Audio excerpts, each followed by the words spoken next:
Welcome to the Arlington Street Church podcast. Founded in 1729, Arlington Street continues today as a gathering place for progressive people of faith in the greater Boston area and beyond. We are located at the corner of Arlington and Boylston Streets, across from the Public Garden in Boston, Massachusetts. Please visit ascboston.org for more information about this historic Unitarian Universalist congregation. Arlington Street Church, gathered in love and service for justice and peace. This weekend, there has been a great circling round, a great knowing our wholeness as a people when we come together. People have gathered from near and far all across the globe. Here in Boston, nearly 200,000 rallied. Across the country, we were millions strong. There was even a march on board a research ship in Antarctica, complete with signs that read, "Penguins for Peace," and "Cormorants for Climate." People came and they brought their fierce selves, they brought their tender selves, they brought all of who they are, and we came together to be all of who we are when we are all together. People came and gathered in defiance. People came with outrage, with grief and fear, with determination, with joy, and yes, even with hope. As well as all of the marches that happened yesterday, on Friday, Boston held another action, the People's Inauguration. This rally was hosted by a coalition of over 60 groups, including Arlington Street's Social Action Committee. And maybe some of you were there too. Hundreds of people came together to say no to unjust systems, and yes to building real support for one another. We were led by a giant phoenix puppet and by Black, Latinx, and Asian organizers. Starting by South Station, we wound through the financial district, stopping outside of Goldman Sachs. There we stood and sat and danced. We sang and drummed in protest of the conflation of private profit with public interest. And then we continued until we reached the Common. There, at the climax of the rally, we were sworn in as people who will respond to injustice. Leaders took their turns and called us to action in English, Spanish, Somali, Cantonese. They spoke as youth and as elders, as people of color, as trans, queer, and lesbian, gay, and bisexual folks. They spoke as members of unions, formerly incarcerated people, people with disabilities, and people of faith. This is what tomorrow looks like, and tomorrow is coming today. Can you feel it? People spoke, and in response, the crowd vowed to show up for anyone who experiences oppression or persecution. We shouted, "Rise, resist, protect." We inaugurated a new era of solidarity. Participation this weekend in protests across the country was much higher than anticipated. Clearly, enthusiasm is high. People everywhere are committed to acting in love and service for justice and peace. My question for us today is, How do we sustain this commitment over the long haul? When the need for resistance continues in the months and the years ahead, how can we ensure that we will still be present? The danger is that we will show up in the short term and then fade away. This has happened all too often in our Unitarian Universalist history, even as other times we have been able to show up for the long haul. Most of us have some identities that carry significant privilege in our society, even as we have other aspects of our identities that are more marginalized. Whether we are white or well-educated or hold any of a number of other identities, the privilege that we carry means that we are not targeted by particular types of oppression. Privilege makes it easier to remain ignorant about oppression or even to ignore it outright. Privilege tempts us to center our own needs and experiences instead of those of people who are more marginalized than we are. Privilege tempts us to comply with oppressive laws that do not affect us as directly. Caitlin Breedlove, director of the Standing on the Side of Love campaign, writes about the journey from compliance through fear to action. She says, "Compliance is so seductive a response because it involves simply going along with a force already in motion. Compliance does not imply that evil or harm started with us. It does not imply that we created it. We simply yielded to it. We yield out of cowardice. Cowardice organically appears when people are comfortable and there's an absence of courage around us. Social isolation feeds it. Because it is a sentiment that travels among groups of people, like courage, it becomes easy to accept compliance if we did not accept cowardice first, but are quote unquote just going along with it. Because courage comes from action and is often contagious, it is not surprising that in its absence, we can comfort each other into cowardice." Caitlin continues, "But the more I have sat in the fear and discomfort of non-compliance, the more I have known myself as someone with the spiritual muscles to do so." She's talking about practice. She concludes, "All the courage that organizing has given me comes from seeing and learning courage in action, witnessing courage from others.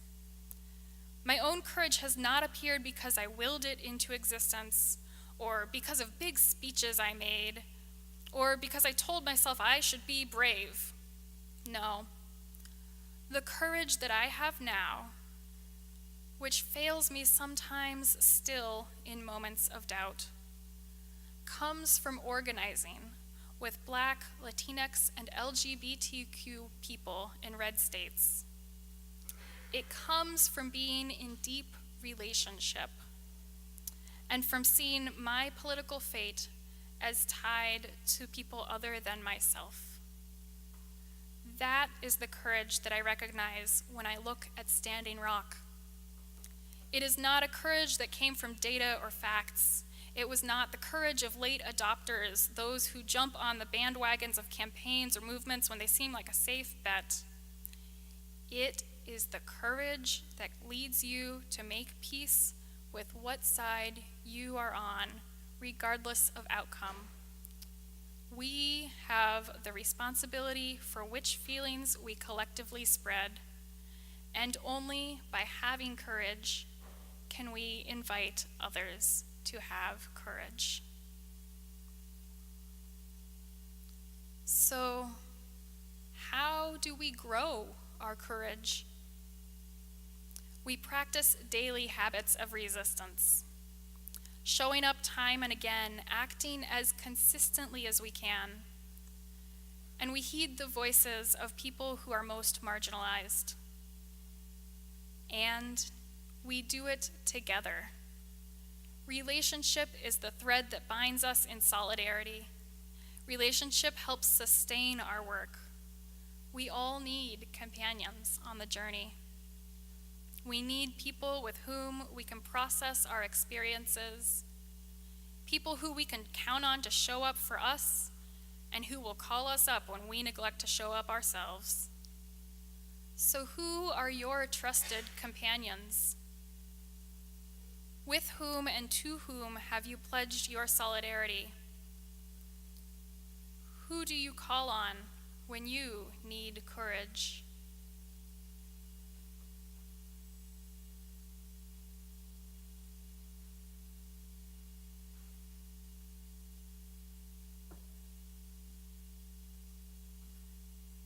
Christy Griffin from the Ethics Project in St. Louis shares this story of the power of relationships in resistance. After Michael Brown was killed in Ferguson, she came to believe that white mothers needed to really listen to black mothers of black sons before they could understand the personal impact of systemic racism. Dr. Griffin recruited 11 black moms for an event called Mother to Mother, and in 5-minute testimonials, the moms talked about what it was like to raise their sons in the face of a society that too often assumes that young black men are a threat. The moms specifically shared their experiences of having the talk with their sons, not the birds and the bees talk, but the talk about the reality of racism that these children would increasingly experience growing up as black males in America. The hope for the evening was to dismantle stereotypes by sharing real-life stories and to encourage white mothers to take action to make the world a more just place. After an initial event, word spread about the power of these mothers' stories, and demand grew for more storytelling evenings. Christy Griffith soon hosted 5 more, and then another dozen. And Mother to Mother is still going strong. It has spun off related storytelling and witnessing events, father to father, man to man, parent to parent. Mostly in the St. Louis area, the program has also traveled and has been subject of a PBS documentary. Mother to Mother is a simple and powerful idea. The mothers who tell their stories have built strong connections with one another, and through relationship, these mothers join in resisting the messages that society sends about their sons.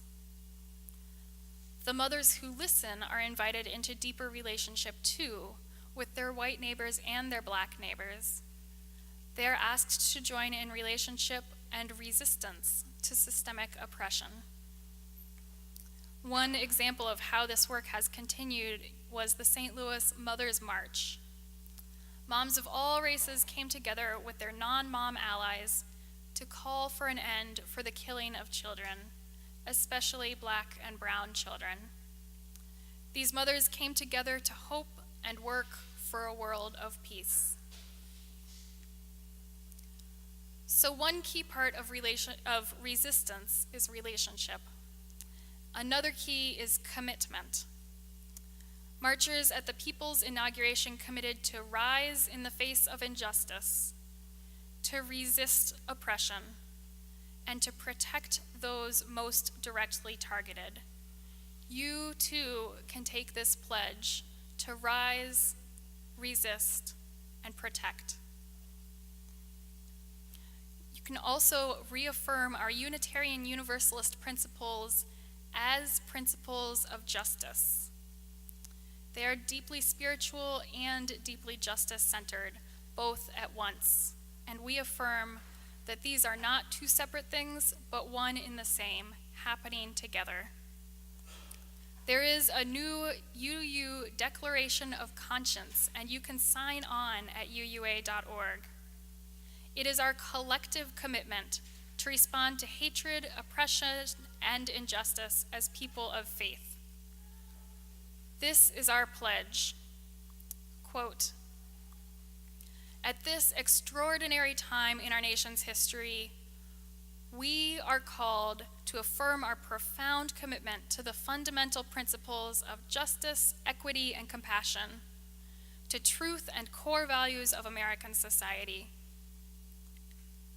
In the face of looming threats to immigrants, Muslims, people of color, and LGBTQ community, and the rise of hate speech, harassment, and hate crimes, we affirm our commitment to the inherent worth and dignity of every person.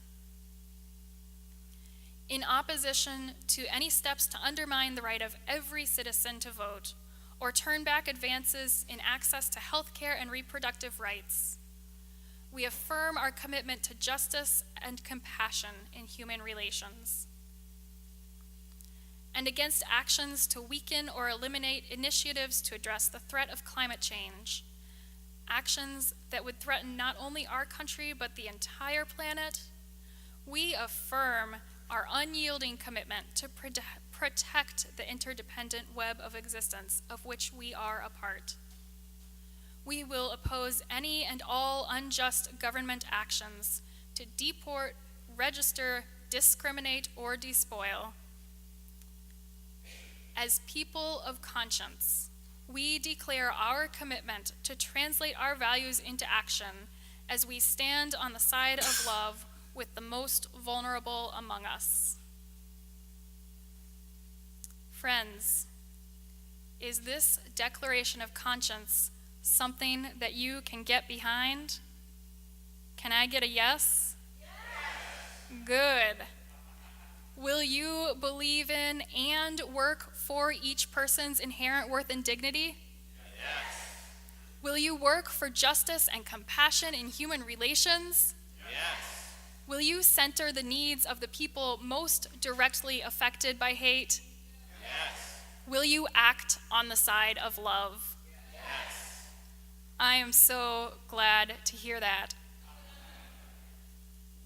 Thank you for all that you have done and all that you will do as we strive together to build the world that we dream about. Let us continue to work together, building our courage muscle one act of resistance at a time. Let us protest. Let us refuse to comply with the machinations of oppression. Let us build relationships that will sustain us for the long haul and bring us ever more people into the work for justice. And let us cultivate resilience so that when we are discouraged, we can regain our momentum. There are lots of ways that we can cultivate with resilience, and I'd like to close by sharing some of my favorites with you. Ground yourself in spiritual practice. Collect success stories, your own or those of other people, or hopefully both. Rest. This is so undervalued in American society.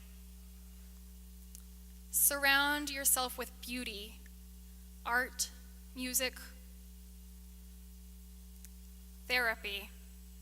Keep working on your own stuff so that you can be fully present with other people. Practice showing up time and again. As is said in AA, keep coming back. Acknowledge your mistakes and try again. Don't expect perfection.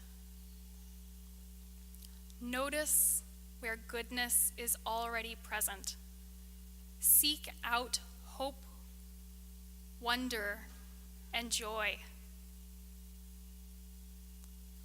My friends, this time calls for resistance and resilience. my hope for you is that you will continue to find ways to make each of these a real part of your life, and that you will have trusted companions on the journey. May it be so. Amen, and blessed be.